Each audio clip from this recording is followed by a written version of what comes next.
Let's catch up with the Liberal Senator for New South Wales, Dave Sharma now. Dave, good to talk to you again. Bit of pressure on Peter Dutton tonight? Well, it's a competitive election, Chris, and the debate, I think, will matter more than it often does. I mean, I think we're obviously, I think, the underdogs going into this election. I think we need to have a good campaign, and Peter Dutton, I expect, will have a strong performance tonight.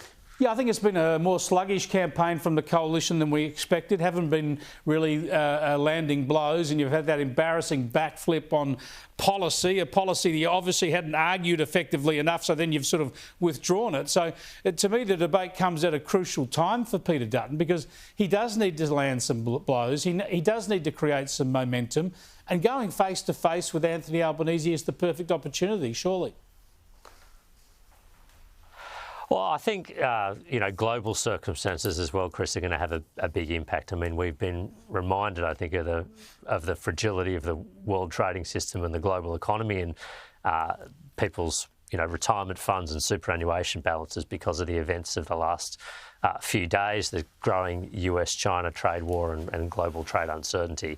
And in those sort of circumstances, I think we need a government that's focused on the big issues that can do macroeconomic management and national security well. And I think that's what you've got in Peter Dutton, an experienced leader who comes from a political party that has previously got Australia through significant economic shocks of this nature. Yeah, well, this is the backdrop to the election that I think is so crucial, right? And that is with this Trump tariff move and fears of a global recession now, we are now looking at extended economic uncertainty, a real shock to this country, and we're attacking it from a really weak budgetary position. Now, we know that the coalition had to blow out the debt during the pandemic, much the same way as the Labor government did to tackle the GFC. You have to do this when there's an emergency. But in the good times since the pandemic, we should have been consolidating the budget, getting our debt to manageable levels, ensuring we're on the track to a balanced budget so that they're ready for the next crisis. But hey, presto, we've just gotten the budget deeper into debt and deficit, and the next crisis is already upon us. Look, that's exactly right. And our economy is not match fit. The Labor government has shredded our economic shock absorbers over the last 4 years. We've seen productivity stagnant. We've seen living standards going backwards. We've seen debt massively increase. We've seen the size of government and government spending massively increase.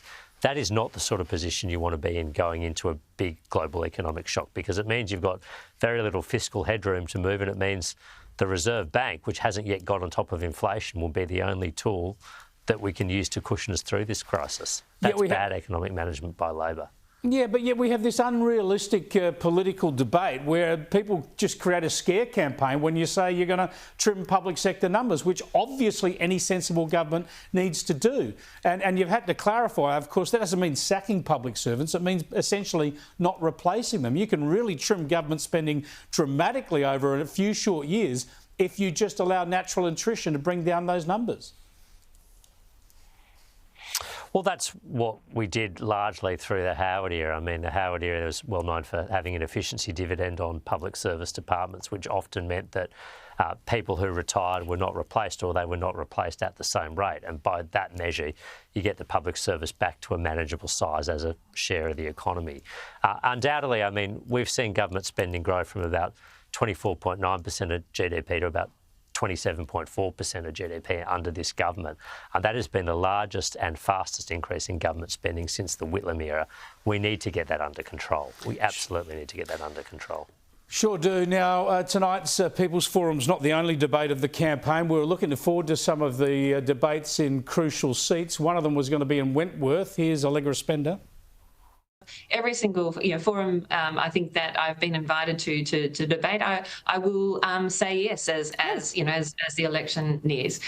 So I think it's really, really important. Okay, so we have sent you an invite. I know, I've said yes. You've said yes. I think we're just working on the dates, Laura. How about that? She agreed to do the debate, Dave. Now she's pulled out. The Teals don't want scrutiny. I thought they were into elevating politics and full transparency and accountability.